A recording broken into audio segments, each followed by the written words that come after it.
This edition of the Northern Miner Podcast is sponsored by Mine Expo International, the world's largest mining trade show. See thousands of new products and services at the Las Vegas Convention Center from September 28th to 30th. Registration is now open, so visit mineexpo.com to register. You don't want to miss this opportunity.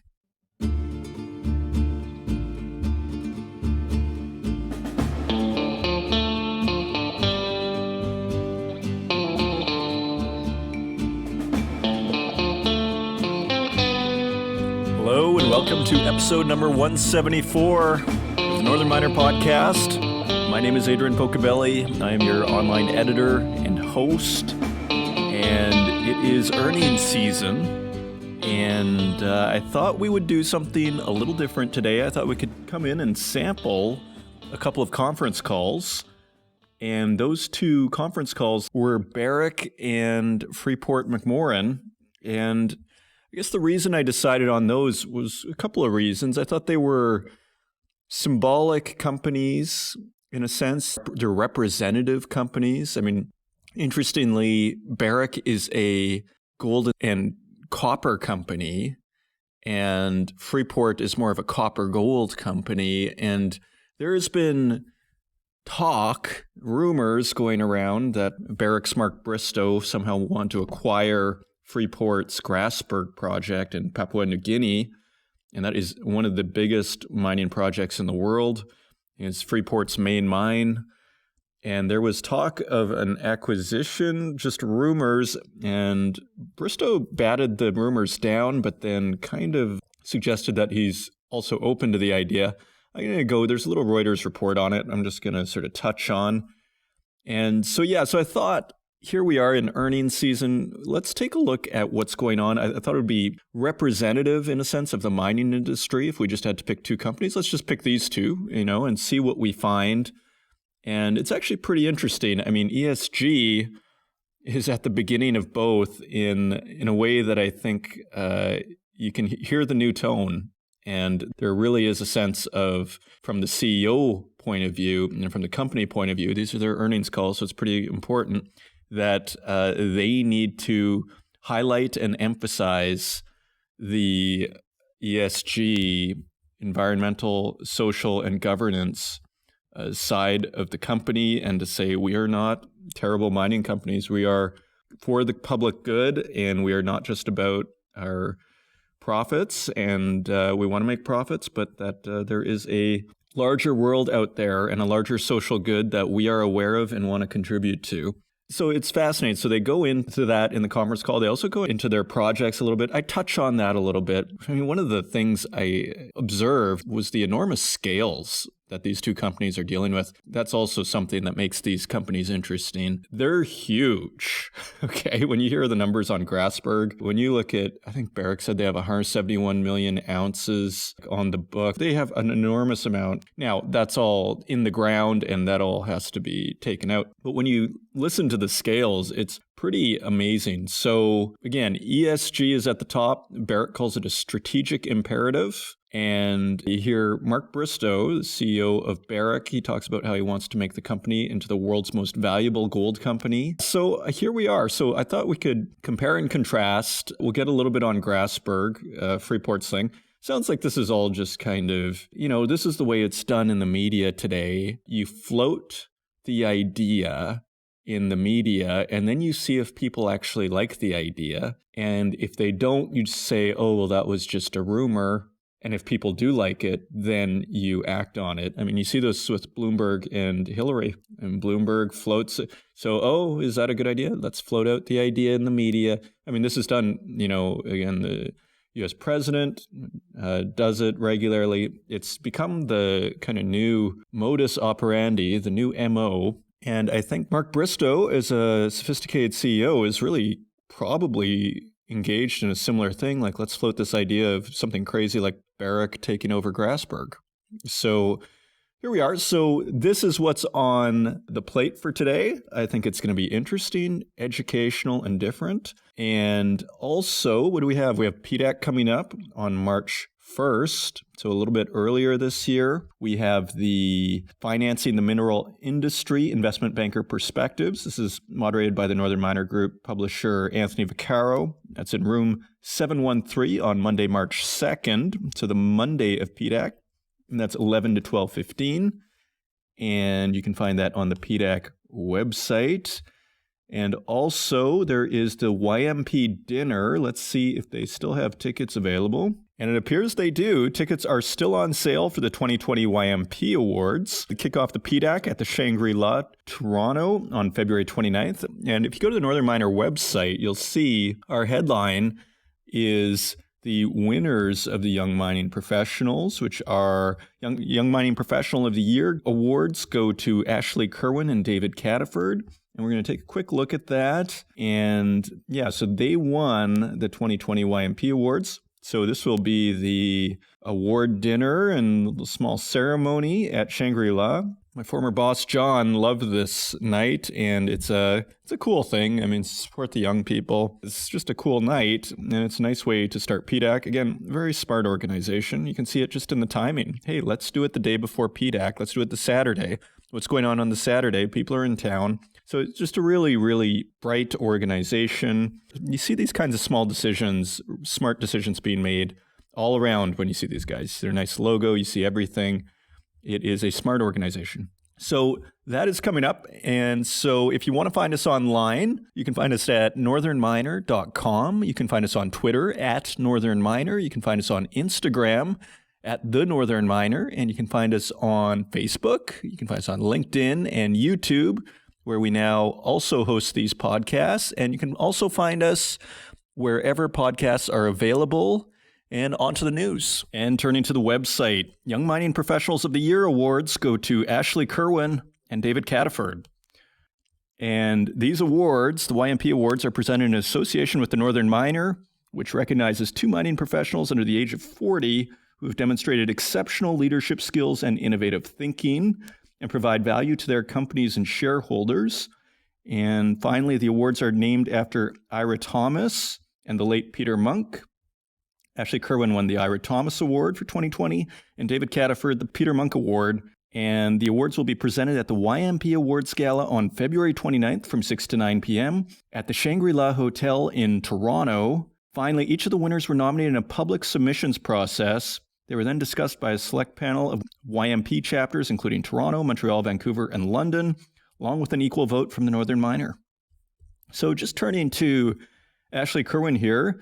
She is the co-founder and CEO of Oryx Geoscience, a leading geological firm that partners with junior, mid-tier, and major mining clients to provide geological expertise and business strategy. She was raised in Sudbury, Ontario, earned a Bachelor of Science and Master of Science degrees in geology at Laurentian University, and she started her first year of university with plans to major in geography, but after taking first-year geology, she fell in love with the science. Quote, "My first-year professor was very passionate about geology, giving insights into what a career would look like. And being from Sudbury and surrounded by mining and exploration companies, I began to realize all the opportunities that came with it," she says in an interview. So you can read about her story on thenorthernminer.com. It is our headline. I am going to just scan to the bottom. She worked for a few places. And so her company that she started with a colleague, Shastri Ramnath, they created Oryx Geoscience. And this was in 2012. Quote, "A lot of people told us not to do it," she recalls. "It was 2012, not the greatest time in the market, and very few companies could raise funds.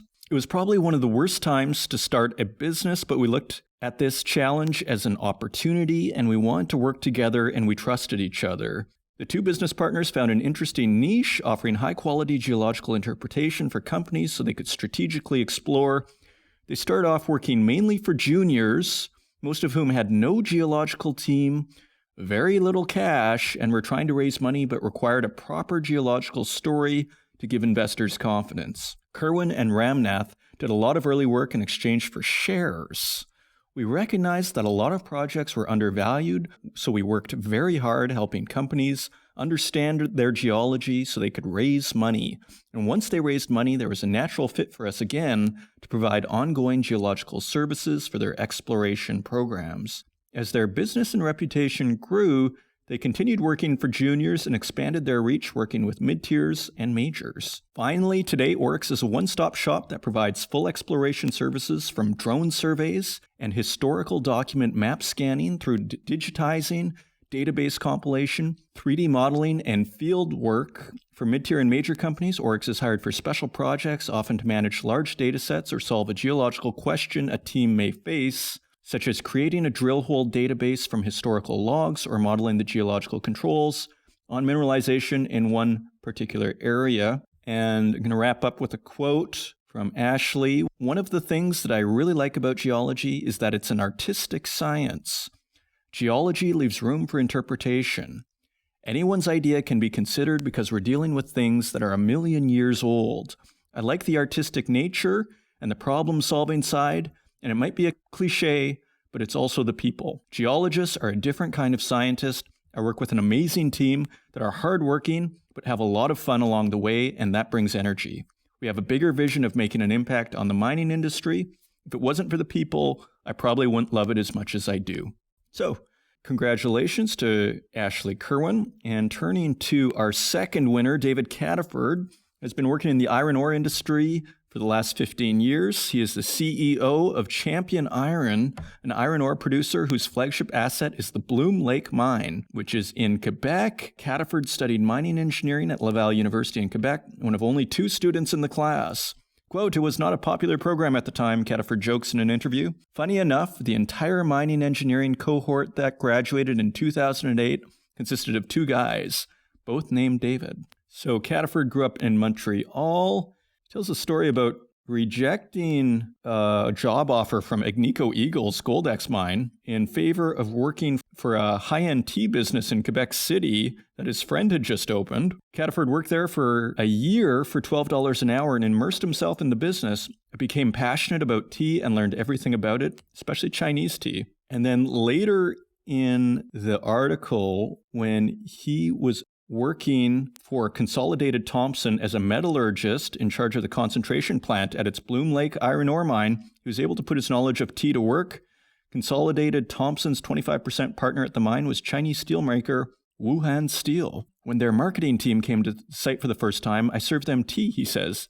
Typically, when partners visit, they meet with the general manager or head office. They would rarely meet with metallurgists on the site, but because of my background in tea, I got to know them. When Cliffs Natural Resources, now Cleveland Cliffs, acquired the Bloom Lake mine from Consolidated Thompson in 2011, Wuhan Steel remained a partner and Cataford developed his contacts with his Chinese counterparts while working as Cliffs mine superintendent and plant manager. He left Cliffs in 2014 to join Michael O'Keefe at Champion Iron to start developing a new iron ore project in Labrador, but a few months later learned that Cliffs had closed down the Bloom Lake mine and put it into bankruptcy proceedings. Cataford and O'Keefe tried to acquire the asset, which they succeeded in doing in 2016. And yeah, apparently they worked with the Quebec government to acquire Bloom Lake, and then they eventually bought out the Quebec government. And there's another quote here from Cataford. The Quebec government believed in the project when capital was scarce prior to the recommissioning, and we were proud to be able to deliver them excellent returns for their investment, says David Cataford, who was promoted from Vice President of Engineering to Chief Operating Officer in 2.5 years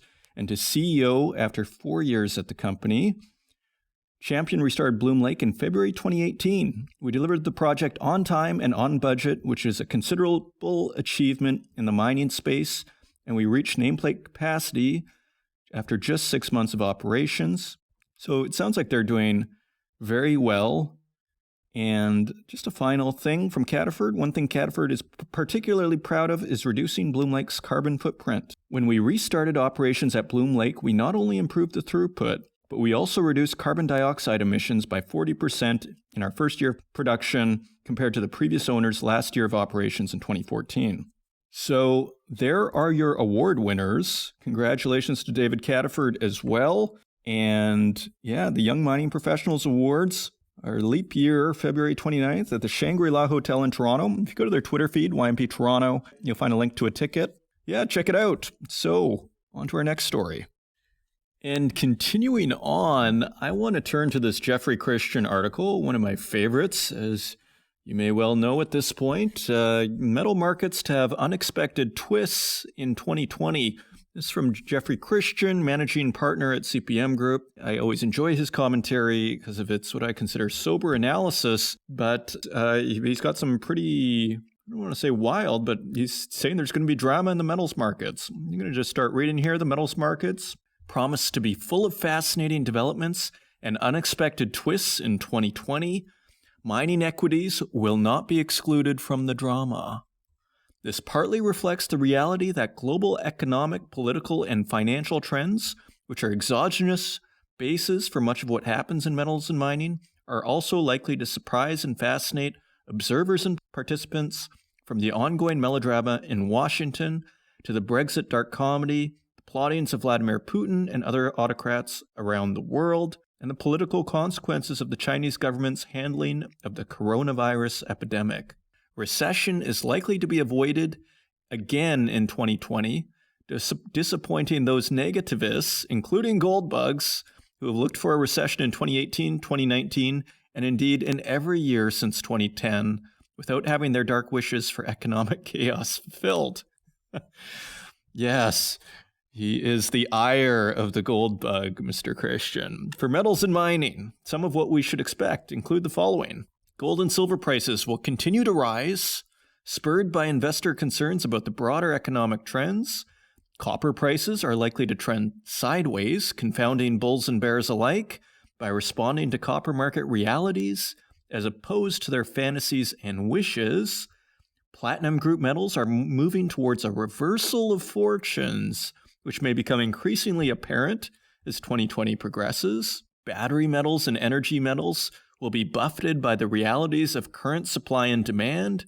Irrational exuberance based on unrealistic expectations of a rapid market share grab by electric vehicles will keep prices up even in the face of much more modest transitions to new energy vehicles, NEVs, primarily at this point, electric vehicles.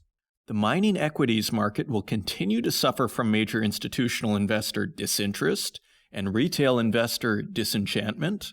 Mining executives will continue to ignore managing their company for profits and instead focus on building increasingly unprofitable empires built on debt. And final point here, molybdenum and other specialty metals that have been ignored in the circus hoopla surrounding battery metals may garner some attention as investors realize these metals actually are critical for construction, transportation, energy infrastructure, and other essential aspects of human life. Okay, so Christian goes into depth on each of these points. It's an awesome read. Yeah, I'm just going to hit the PGM one. Every point there he goes into detail on. Let's just look at the PGMs though, with palladium, skyrocketing. CPM's just completed annual update of its platinum group metals 10-year projections report suggests a reversal of fortunes between platinum on the one hand and palladium and rhodium on the other. Platinum has been mired at relatively low prices since 2015, while palladium and rhodium have risen to record levels. Fabrication and investment demand are behind this diversion. They will be behind what could be a reversal here. Palladium prices may plateau around record levels over the next few years and are at risk should investors who hold large metal inventories decide to sell someday. Platinum prices may remain weak initially, but ultimately are projected to rise sharply, probably making new nominal record highs over the coming decade. Rhodium is likely to remain high for quite different fundamental reasons. Any weakness due to a move to EVs is many years away. So that's only the PGM section. So polemicist Jeffrey Christian on the scene on the Northern Miner homepage. Commentary, metals markets to have unexpected twists in 2020. Go check that one out. It's a good one, and it does not disappoint. Jeffrey Christian at his finest. And I want to touch on this Pretium story, as Pretium, it's always been kind of this controversial company, I would say, in the last 8 years or so. They had issues with their initial resource estimate, and we talked about that in an earlier episode. If you want to see Pretium's controversial history, Just go to northernminer.com and put in Pretium into the search, and you'll see all sorts of tales and editorials and articles and everything. And that'll get you up to date. There's this article by Northern Miner staff, Pretium meets guidance, lowers production outlook. Before I go into this, there's always the controversy is really over how big the deposit is, because I think the general idea is it's hard to measure Pretium's deposit because a lot of the gold sort of bunches up and it's not a smooth deposit. That's my understanding of it. And so it's just a tough thing to measure. So now we have this article that they are lowering their production outlook. Pretium Resources expects to produce between 325,000 ounces and 365,000 ounces of gold per year in the Valley of the Kings Zone, in contrast with the 525,000 ounce long-term output rate suggested in a technical report released in 2019. Last year's gold production of 354,405 ounces from the Brucejack mine in BC at all-in sustaining costs of $888 per ounce is in line with earlier forecasts. Pretium indicates that the change in production outlook is due to the lower estimated gold grades, according to the press release. It expects to provide an updated life of mine plan by the end of March, which will include a resource and reserve update for Brucejack. The company's board is searching for a new president and CEO. Joseph Ovsenek will remain at the helm in the meantime. Quote, Brucejack continues to be consistently profitable and a strong cash generator, Ovsenek says in the release. Last year, the mine generated $184 million in free cash flow, allowing the company to reduce its total debt by $180 million. This year, with 325,000 to 365,000 ounces of gold forecast, AISC's all-in sustaining costs are expected at between $910 and $1,060 per ounce, which includes costs related to ongoing lateral development and one-time sustaining capital items. The 2019 technical report completed by Tetra Tech suggests an increased production rate of 3,800 tons per day for Brucejack. Pretium expects to mine at this rate in 2020 after achieving 3,800 tons per day mill throughputs in the fourth quarter. Gold grades for the year are expected in the range of 7.6 grams gold per ton to 8.5 grams gold, below the Valley of the Kings reserve grade of 13.8 grams gold. Last year's head grades were at 8.7 grams gold.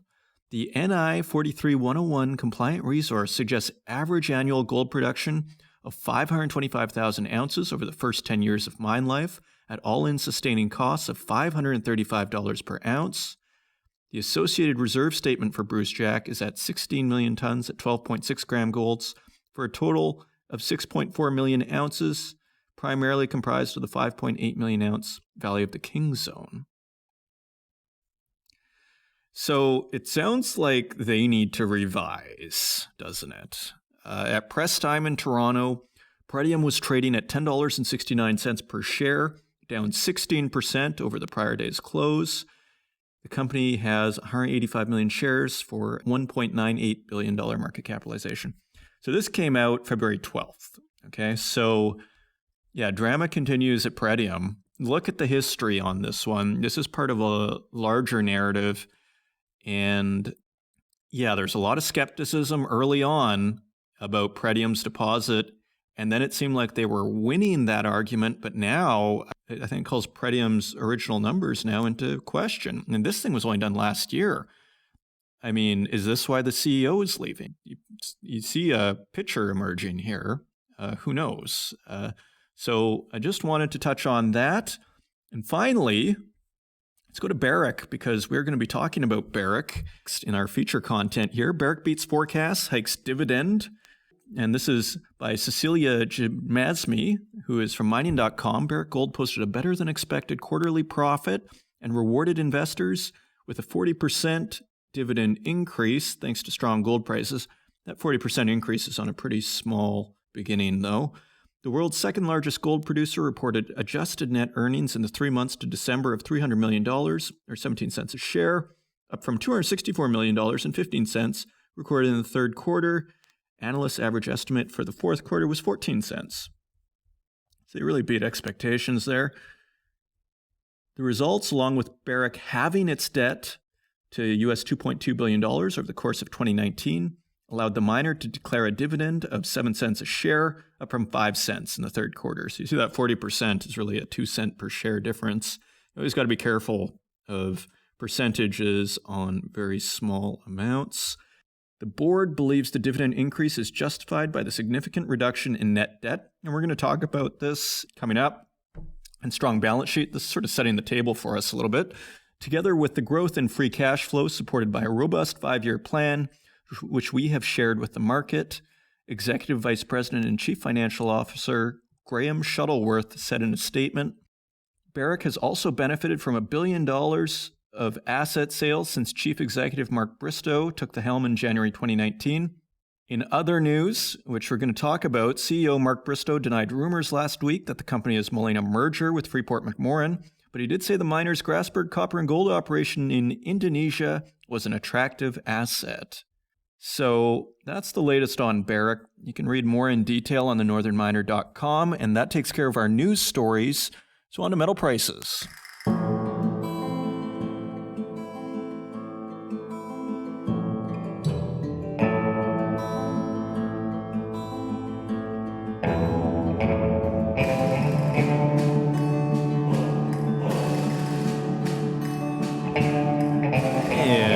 To metal prices, we'd like to thank our friends at infomine.com for providing us with these prices. And if you ever want to find them for yourself, simply type Infomine and metal prices into Google, and it will be your first result.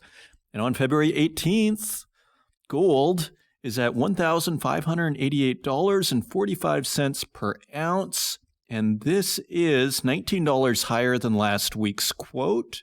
Silver is at $17.88 per ounce, and that is 16 cents higher last week's quote. Platinum is at $982.18, and that is $13 higher than last week. Palladium is at $2,538.83. That is $203 higher than last week. So palladium is back at it, and so no signs of slowing down. Took a pause. Now it's back up. Let's see what happens. And our industrial metals on February 14th, copper is at $2.60, which is 4 cents higher than last week. Aluminum is unchanged at 77 cents per pound. Lead is 2 cents higher at 85 cents per pound. Nickel is at $5.91 per pound, which is 12 cents higher than last week. Tin is at $7.50, 10 cents higher than last week. Cobalt is at $15.20, which is 34 cents lower than last week. And finally, zinc continues the trajectory downward. It's at 97 cents per pound, a penny lower than last week. And those are your metal prices. Coming up, we have a few samples from Barrick and Freeport-McMoRan's conference calls. As they say at the beginning of their presentations, these are forward-looking statements. And I'm just putting this out here for educational purposes and just to better understand the Barrick-Freeport relationship and just to see from a bigger picture what these two companies are up to. And it's earnings season. I thought, let's take a different angle on the mining world. As you see from our show, we take a lot of different angles. Sometimes it's the personal stories, sometimes it's the company stories, sometimes it's the big picture, metals markets. And so now let's look at these earnings calls as we tour through mining culture. So we have Mark Bristow from Barrick Gold. We have him, we took 3 samples from the conference call, and we also have Richard C. Adkerson, who is the CEO of Freeport-McMoRan, following the Barrick samples. And then there are about 10 minutes each of some of the what I thought were some of the more interesting aspects of the call, some relating to themes that are in the show. So we're going to tackle that. Before we get into it, though, I just wanted to open up this Reuters article, which started this whole sort of exploration for me. Barrick CEO Bristow eyes Freeport's flagship Grasberg mine. I'm just going to read 3 paragraphs here. Barrick Gold Corp does not want to buy copper mining giant Freeport-McMoRan, although it is interested in its rival flagship Grasberg mine in Indonesia, Chief Executive Mark Bristow said on Thursday. And then continuing down, rumors that Barrick, the world's second largest gold miner, plan to bid for Freeport, quote, are completely wrong, Bristow told Reuters on the sidelines of the Mining Indaba conference in Cape Town. People jumped to conclusions, he said. The rumors, though, were flamed in recent weeks by Bristow himself in meetings with analysts and investors that leaked out to various media. People say, are you interested in Grasberg? I say, I have to be. It's a Tier 1 asset, Bristow said. Tier 1 assets refer to high-grade, long-life mines. Buying Grasberg, the world's largest gold mine and second largest copper mine, would fit nicely into Barrick's strategy of expanding in the Pacific Rim and capitalizing on rising copper demand from the electric vehicle industry. Bristow said he believes copper will be, quote, the most strategic metal on this planet in a decade. Freeport did not respond to a request for comment. So that is the landscape out there. That was a Reuters article that came out on February 6th. Okay, so then we've had these two conference calls. This specific issue does not come up. Let's hear from these CEOs and what they're saying about their companies, what they're saying about gold and copper. So I'm trying to bring their direct words. You know, the media can be an echo chamber sometimes. So let's hear from these guys just about what their business is up to. And it's actually quite enlightening, these conference calls. In a sense, they don't get enough attention, do they? So here they are. Hope you enjoy it. And periodically, I'll just let you know if there's a break in the conference call, just for clarity. And otherwise, I'll see you on the other side.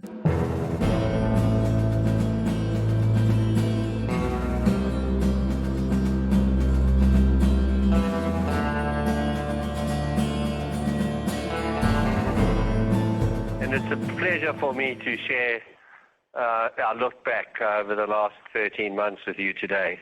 As you know, this is the full set of results that Barrick is publishing since its transformational merger with Randgold Resources. And it's gratifying to report not only that we have delivered a strong performance, but also that we have made significant progress towards our goal of becoming the world's most valued gold company. Achieving this obviously requires technical excellence, but even more than that, it demands a long-term strategy, one which recognizes that we operate in a changing world where business is expected to meet new standards of behavior and where ethical issues have become commercial considerations with serious consequences. One of these is ESG, which rates how well a company manages its environment, sustainability, and governance. And right now, I think there's a little bit too much focus on the E part of the ESG. The S is as important, and so is the G. That is, in other words, something that's been very dear to my heart and was the basis of the Randgold Resources strategy, and that is social license or license to operate. And it definitely calls on that full ESG vision. To Barrick, securing and maintaining its operations social license is a strategic imperative, a core part of our business, and just not another box to tick. With major investors now placing ESG at the heart of their decision-making, the rest of the industry will have to follow our lead. Moving on, caring for the well-being of our employees is a key component of our ESG program. Our health and safety record improved last year, but it is still some distance short of where I would like it to be. At the time of the merger, all the Randgold mines held the ISO 45001 health and safety certification, but all of Barrick operations did not. We are addressing this, and by the end of 2021, we are planning for all our sites to be certified. Another challenge has been getting all the Nevada gold mine sites up to their required safety standards following the establishment of the JV last year. We also still have some work to do to align the legacy Newmont operations with our safety program. And it's worth noting that in our organization, AME, Africa and Middle East, is a standout on safety statistics compared to the rest of the organization. So we have quite a lot to do to get us up to where I believe. And we've launched a focused program of zero harm, and we mean it. So just to give you an idea, in Barrick, you break the safety rules, you don't have a job. That's how important we take safety. First, for a long time, there were no major environmental incidents in 2019.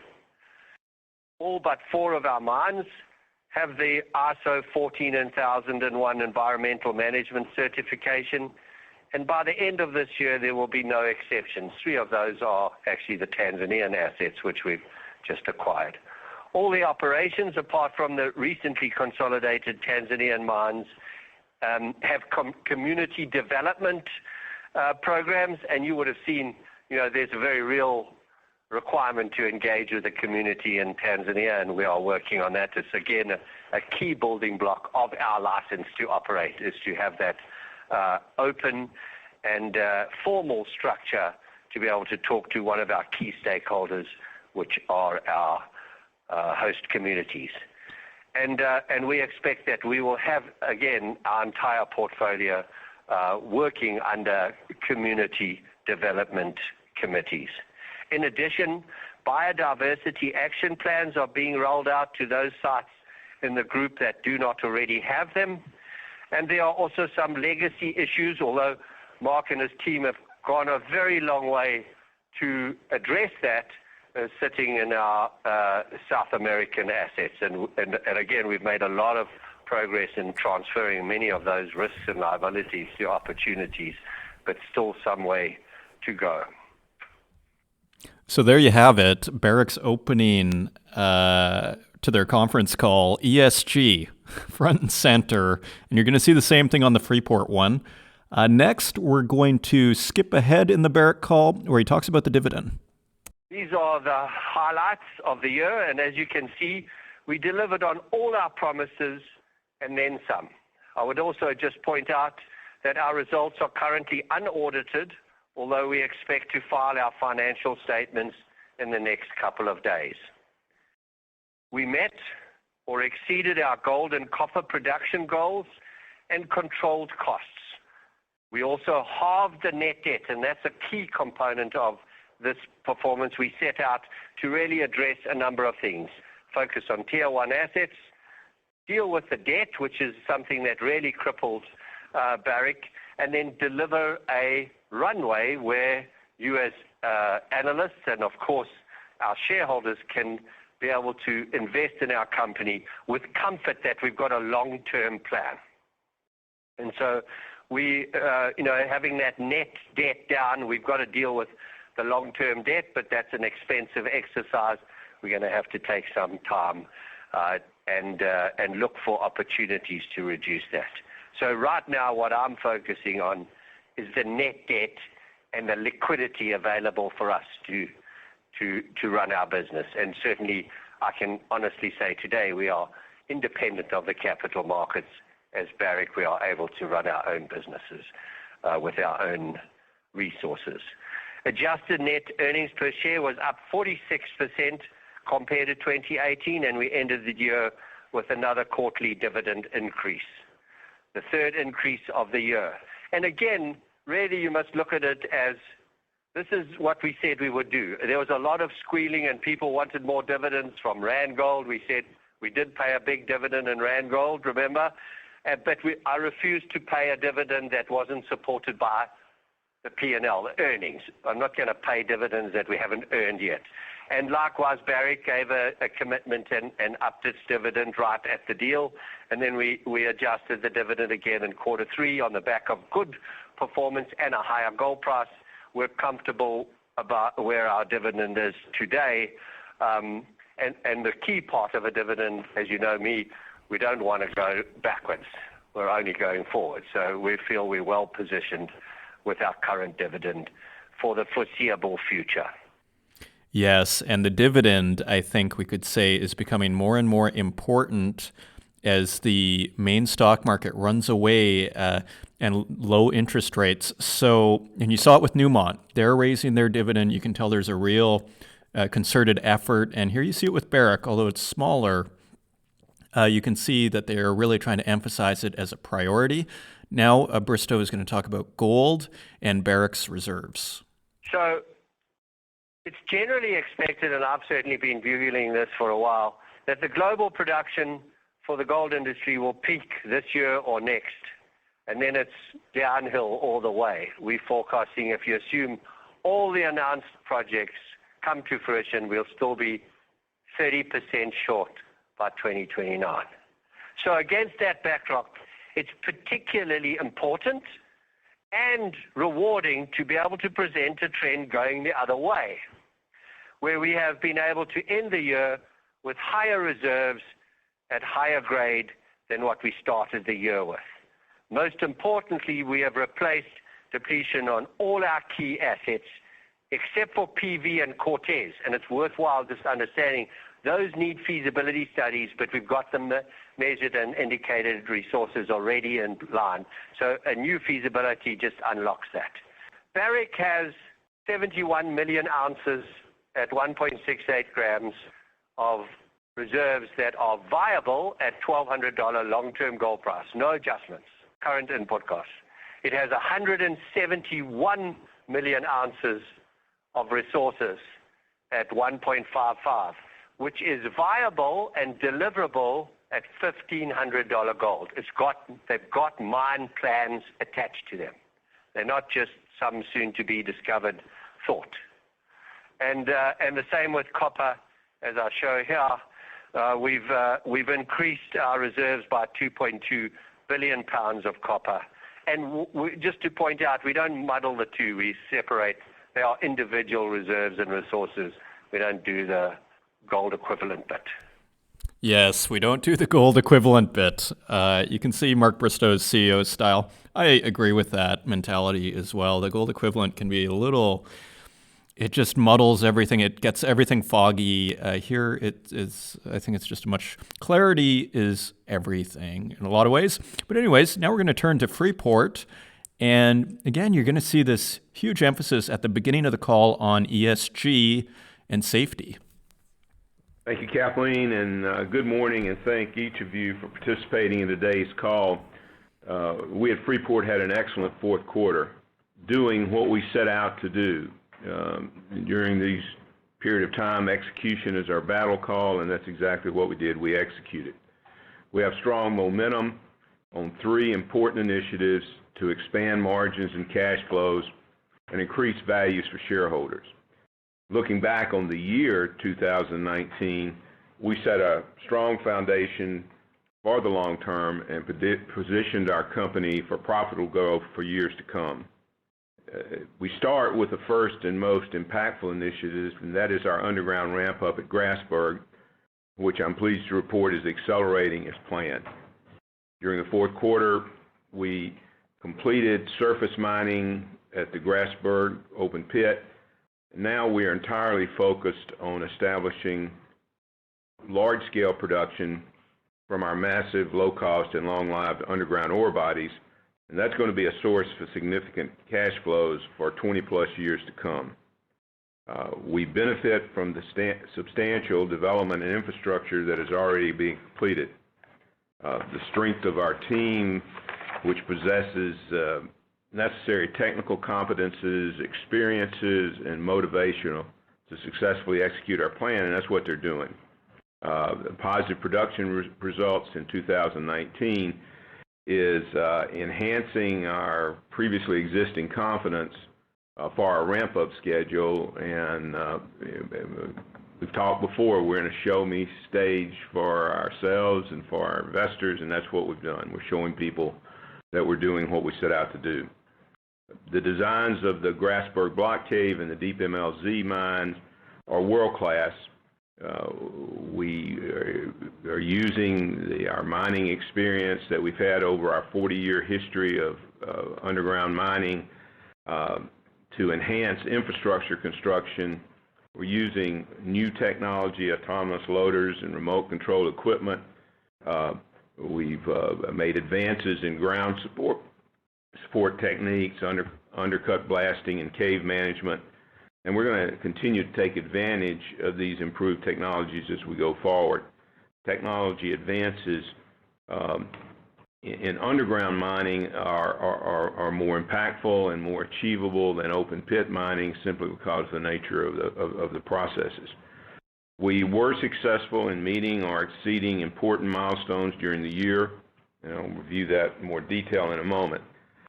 Second initiative is the commissioning of a new mine in Arizona, Lone Star. We will be commencing production in this year, 2020. Project is on track, about 75% complete, within budget. We have great experiences and track record in working in Arizona. Notably, we have the support of the communities near this mine, and that's important when you look at the issues people face in Arizona and around the world in developing new mines. The economics of this investment is really attractive. It will provide a source of long-term cash flow with low-risk growth opportunities. Exploration of this ore body continues to be positive, both with respect to an expanding oxide resource and as we look into the future with a very large sulfide resource, which has the potential of making this a keystone mine, a tier 1 asset in the global mining industry.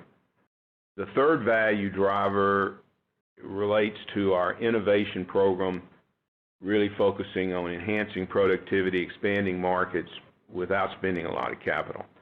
During 2019, we took our experience that we had working with our Baghdad mine and initiated a series of projects throughout our American portfolio of mines using new technology, machine learning, more data-driven, interactive, and cross-function operating structure, bringing all of our skills in those areas within our company together. Our experience has demonstrated these tools allow us to work our existing assets harder, unlock bottlenecks, and improve overall performance. Early results are positive. We're prioritizing initiatives now to implement these on a larger scale. We have begun to incorporate these initiatives, these projects, into our plans, and currently are expecting to achieve 200 million pounds of annual production, incremental production by 2022, emphasizing again with very low capital. Each of these three initiatives are well advanced. They're all largely with our own control and provide a clear path for higher cash flows and value creation. Slide 4. With all the talk about ESG, we have reiterated our commitment to all of our stakeholders. For us, this starts with a strong culture of safety at all levels of our organization. That's the core of everything we do. We operate in a dangerous industry with challenging physical environments, and we are really vigilant in developing tools to enhance safety performance, with particular emphasis on fatality prevention and continuous improvement. We recognize and appreciate the performance of our global workforce, who are integral to our success. We pay people fairly in compensation and benefits. We provide career opportunities for people to grow in their work and to support their families, and it's a big part of what we do. Freeport has a long history of partnering with communities where we operate to ensure that the work that we do results in a positive impact on communities with regard to their health, welfare, and sustainability. And we continue to work to do this, and it's an important feature of what we do. Environmental protection programs are also key to us, and we dedicate a significant human and financial resources to addressing this. Our management programs are designed to mitigate impacts and closely monitor performance. We have a particular focus on water conservation. Water is an issue in most mines that we have. We are increasing sourcing of low carbon and renewable energy and have a track record of world-class remediation programs. We are taking a very active role in working within ICMM and key stakeholders on developing a new global standards for tailings management. We have enhanced our disclosures in this area so that all stakeholders have access to our tailings management activities and how we're dealing with this important area of our business. At Freeport, we are a leading and important producer of copper in the global industry. This is fundamental as the world transitions to a low-carbon economy. Copper is a key driver in mitigating carbon emissions through the application of renewable energy technologies and is a net positive for the future economy.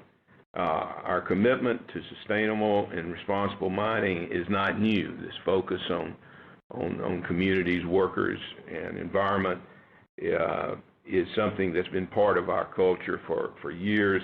We recognized long ago this is essential to the long-standing sustainability of our industry, and that we cannot be successful in generating value for shareholders unless we address these issues effectively, and we are committed to doing that. So there you have it. Richard C. Adkerson, CEO of Freeport-McMoRan, on ESG and its importance to Freeport-McMoRan. And now I want to turn to a part in the call where he discusses the company's Grasberg project, since it's sort of in the news here, and it's the first project they talk about at their conference calls. It's probably their most important. I mean, it's pretty massive. So now let's turn to Freeport's assessment of their Grasberg project. Big picture, fundamentals are strongly supported for the future, and our company is going to be a beneficiary of those strong fundamentals.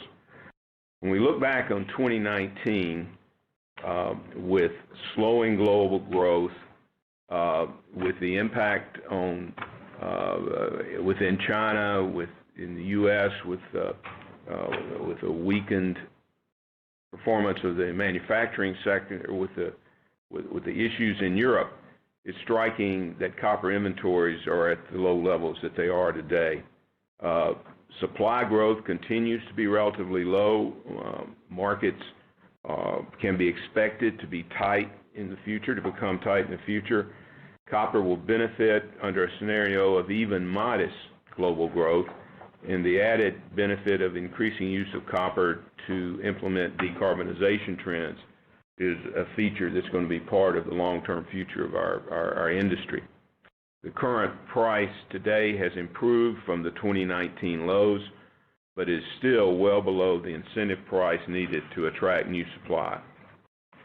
Slide 6, we address, returning again to talking about our strategy and the impacts of that.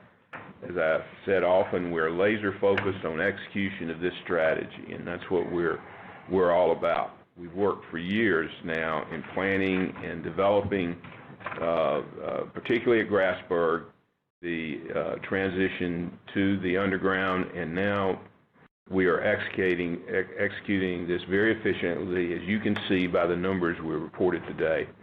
We have a growing production and cash flow profile that's going to be very significant and will benefit our shareholders in years to come. We're well advanced on this underground transition. Results to date are on target.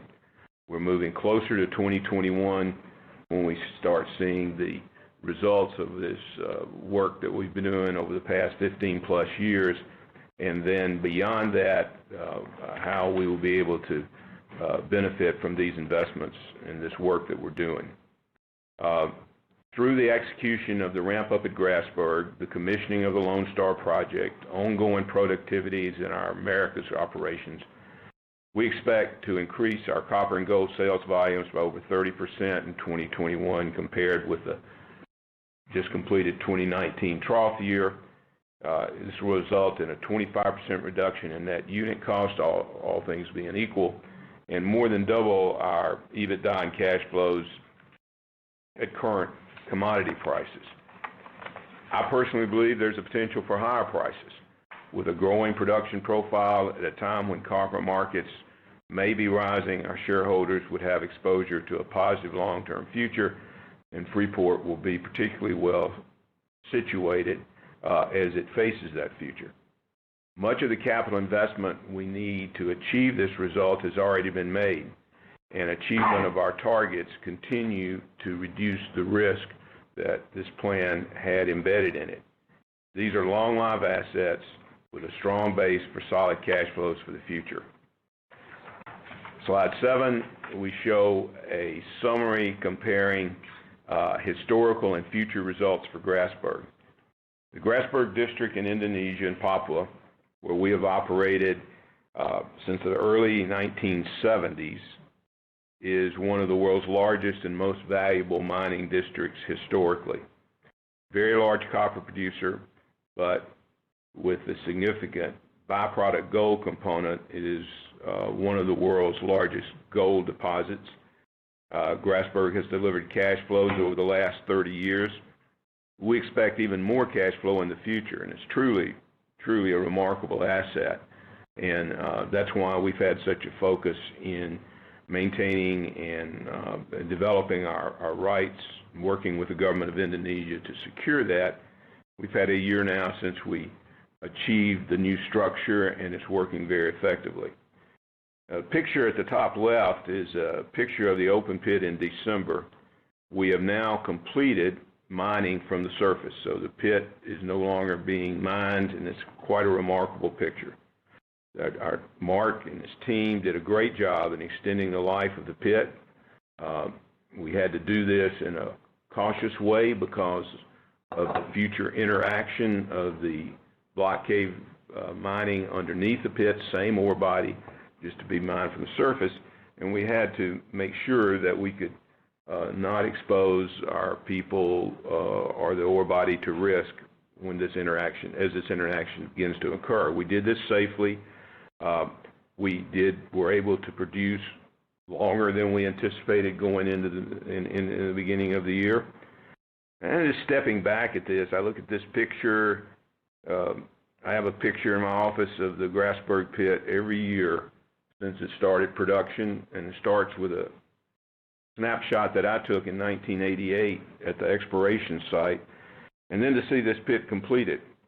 Since 1990, PTFI has produced 33 billion pounds of copper, 53 million ounces of gold from the Grasberg district, generated $100 billion in gross revenues.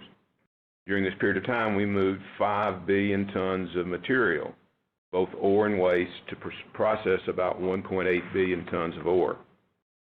As I've said, we're now totally focused on establishing large-scale production from the underground. We're a leader, have been for years, in block cave mining, decades of experience dating back to the early 1980s at PTFI. The Grasberg block cave, which represents about 50% of our underground reserves, is the very same ore body mined from the pit, but the block cave method will allow us to mine more profitably than continuing from our surface. In block cave, the ore collapses under gravity. There's no stripping or mine waste. As we show in our slide, we only have to mine 1/3 of the material that we had to mine historically and produce more copper in the underground era. Mining 1.8 billion tons of ore will be lower cost than mining 5.2 billion tons of ore. The gross revenues associated with these reserves to be produced over the next 20 years or so at $3 copper and $1,500 gold would approximate $150 billion, approximately 50% more than we produced over the last 30 years.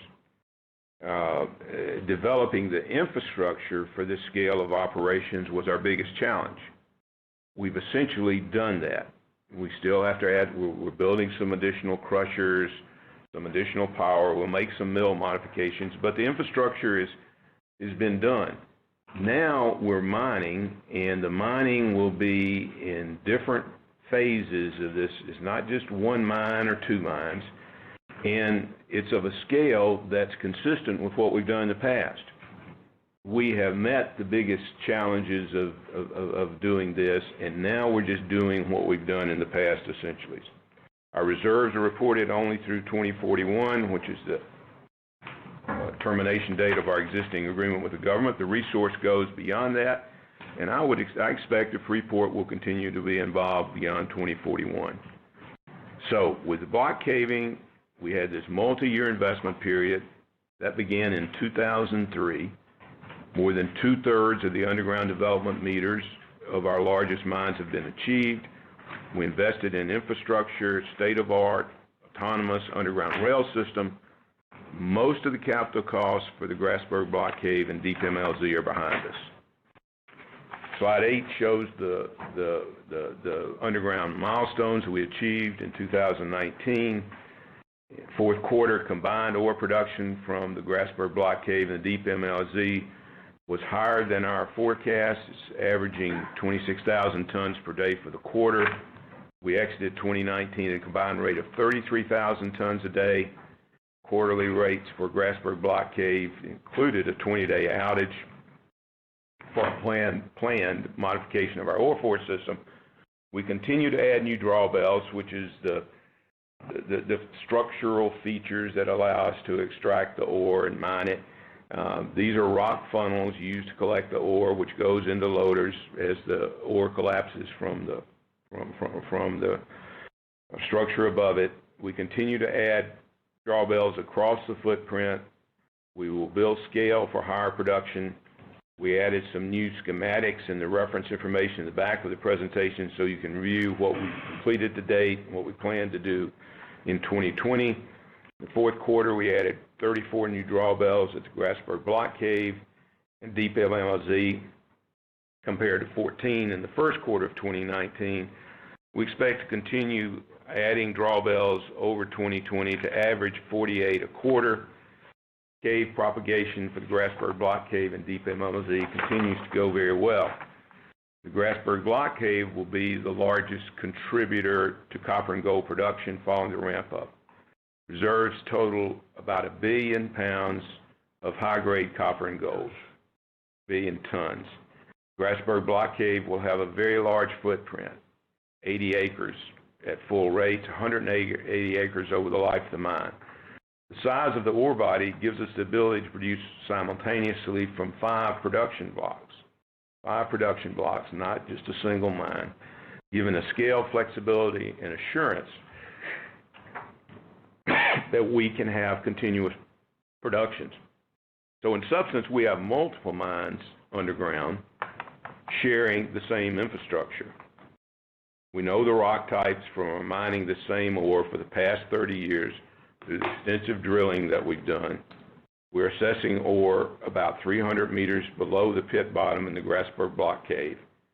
As we continue undercutting and adding draw points, the cave expansion at the Grasberg block cave will ramp up to 130,000 tons per day from these different cave fronts at the Grasberg block cave by 2023. The Deep MLZ is a different mineralization zone where we are using hydraulic fracking, which is being very effective in managing the seismicity issues we talked about previously. We're continuing undercutting the Deep MLZ drawbell openings.